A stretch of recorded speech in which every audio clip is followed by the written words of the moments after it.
சரவண ஜோதியே நமோ நம. வாழ்க வையகம், வாழ்க வளமுடன். அனைத்து தமிழ் நெஞ்சங்களுக்கும் கனிவான வணக்கங்கள். நாம் இந்த பதிவில் மார்கழி மாதத்திற்கான 12 ராசிகளின் பலன்களையும் அதற்கான பரிகாரங்கள் என்னென்ன என்பதையும் இந்த பதிவில் விரிவாக காண்போம்.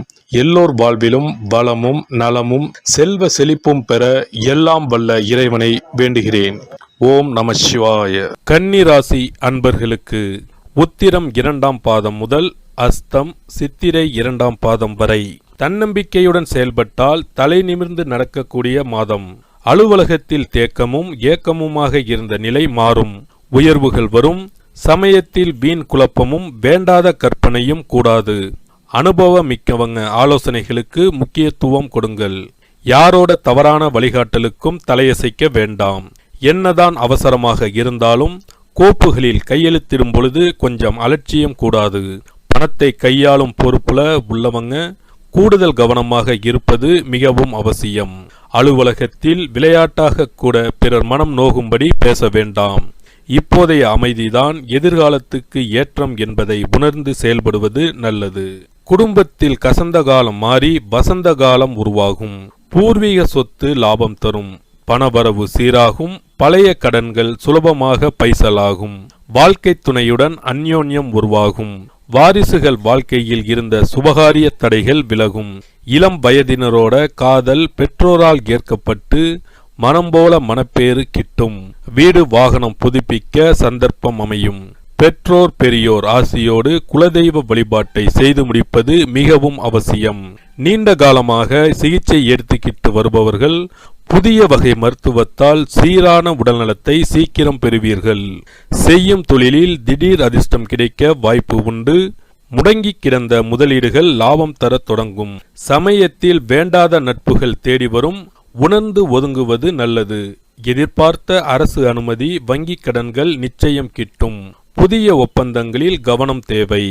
வருங்கால திட்டங்கள் ஒவ்வொன்றாக நிறைவேறும். பெரிய பொறுப்புகள் தேடி வரும். சகோதர சகோதரிகளுடன் இருந்து வந்த பிணக்குகள் நீங்கும். ஷேர் கமிஷன் வகைகளால் பணம் வரும். அண்ணனுக்கு திருமணம் சிறப்பாக முடியும். சேமிப்பு கணக்கில் இருப்பு அதிகமாகும். அரைகுறையாக நின்று போன வீடு கட்டும் வேலையை விரைந்து முடிப்பீர்கள். சிலர் இருக்கும் வீட்டை விரிவுபடுத்தி கட்டுவீர்கள். மேலும் தைரியமான முடிவுகளை எடுப்பீர்கள். புதிதாக வீடு மனை வாகனம் வாங்குவீர்கள். பிரபலங்களுக்கு நண்பராவீர்கள். பூர்வீக சொத்து பிரச்சனைகளை பேசி தீர்ப்பீர்கள். வழக்கில் வெற்றி உண்டு.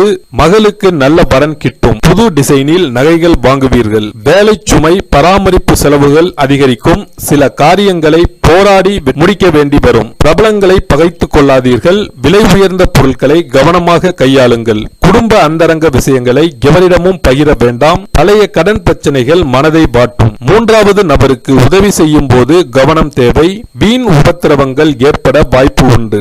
அலுவலகத்தில் பேச்சை தவிர்ப்பது நல்லது. சமூக ஊடகங்களில் கவனமாக இருங்கள். வங்கி கணக்கு விவரங்களை வெளியில் பகிர வேண்டாம். எதிர்பாராத திடீர் பணவரவு உண்டு. வேலைக்காக காத்திருந்தவர்களுக்கு நல்ல வேலை கிடைக்கும். பணி நிரந்தரமாகும். அடகில் இருந்த நகைகளை மீட்பீர்கள். சிலருக்கு குழந்தை பாக்கியம் உண்டாகும். மகனின் திருமணத்தை விமர்சையாக நடத்துவீர்கள். வங்கி கடனில் ஒரு பகுதியை தீர்ப்பீர்கள். முன்கோபம், பதற்றம், சிறு சிறு ஏமாற்றம், வீண் பழிகள் வந்து செல்லும். முன் யோசனை இல்லாமல் முக்கிய ஆவணங்களில் கையெழுத்திட வேண்டாம். அரசு காரியங்கள் இழுபறியாகும். முக்கியமான பிரச்சனைகளுக்கு தீர்வு கிடைக்கும். ஆனால் சேமிப்புகள் கரையும். எனினும் போன மாதத்தை விட இந்த மாதம் கொஞ்சம் மகிழ்ச்சியாக இருக்கும். பிள்ளைகளிடம் உங்களின் எண்ணங்களை திணிக்க வேண்டாம். கர்ப்பிணி பெண்கள் அதிக எடையுள்ள சுமைகளை தூக்க வேண்டாம். ஷேர் மூலம் பணம் வரும். செல்வாக்கு உயரும். அரசால் அனுகூலம் உண்டு. சுற்றி இருப்பவர்களின் சுயரூபம் தெரிய வரும். மனதில் நேர்மறை எண்ணங்களை வளர்த்துக் கொள்ளுங்கள். வியாபாரிகளுக்கு மார்ச் மாதம் கடையில் இருந்து கணிசமாக லாபம் உயரும். பாக்கிகள் வசூலாகும். சலுகைகளால் வாடிக்கையாளர்களை கவர்ந்து இழுப்பீர்கள். பங்குதாரர்கள் அவ்வப்போது புலம்பினாலும் ஒத்துழைப்பார்கள். புது ஒப்பந்தங்கள் கையெழுத்தாகும். கமிஷன், உணவு, பிளாஸ்டிக் வகைகளால் ஆதாயம் கிடைக்கும். உங்களுக்கு ஒத்துழைப்பு தரும் அதிகாரிகள் வந்து சேர்வார்கள். சிலருக்கு அதிக சம்பளத்துடன் வேறு நல்ல வாய்ப்புகளும் தேடி வரும். மொத்தத்தில் இந்த மாதம் புது அனுபவங்களையும் திருப்பு முனையையும் தருவதாக அமையும். பரிகாரங்கள்: நாமக்கல் அனுமனை வழிபட்டு வாருங்கள். சனிக்கிழமைகளில் துளசி சமர்ப்பித்து நெய் தீபம் ஏற்றி பெருமாளை வழிபடுங்கள். வீட்டில் சுபிட்சம் நிறைந்திருக்கும்.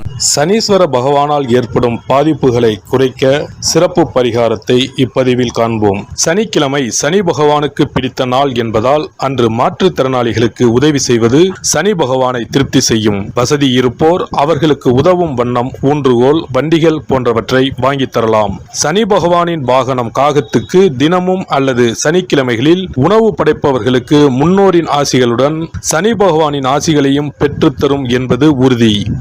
தானத்தில் சிறந்தது அன்னதானம். ஒருவர் பசியாறும் போது அவரது வயிறு குளிர்ந்து நமக்கு அவரது வாழ்த்துக்கள் கிடைக்கும். தானம் செய்யும் போது சனி பகவானின் மனமும் குளிர்ந்து நல்ல பலன்களை தருவார். சனி பகவானுக்கு கருப்பு நிறம் மிகவும் பிடிக்கும் என்பதால் எள்ளு பொடி அல்லது எள்ளு கலந்த சாதத்தை வைத்து வழிபடலாம். சனி பகவான் சில நேரங்களில் அவமானமான கஷ்டங்களை நமக்கு ஏற்படுத்துவார். அதை தடுக்க கருப்பு கலந்த வஸ்திர தானத்தை ஏழை எளியோருக்கு சனீஸ்வரர் குடிக்கொண்டுள்ள தலங்களில் செய்யலாம். காரணம், ஒருவருக்கு வஸ்திரம் தருவது என்பது அவருடைய மானத்தை காக்கும் செயல் என்பதால் இந்த வஸ்திர தானத்தால் சனி பகவானின் கருணை பார்வை நம்மீது விழும் என்பது ஐதீகம். இந்த வீடியோ உங்களுக்கு பிடிச்சிருந்தா லைக் பண்ணுங்க, ஷேர் பண்ணுங்க அண்ட் சப்ஸ்கிரைப் பண்ணுங்க. பக்கத்துல இருக்க பெல் ஐகானை கிளிக் பண்ணுங்க. நன்றி, வணக்கம், வாழ்க வளமுடன்.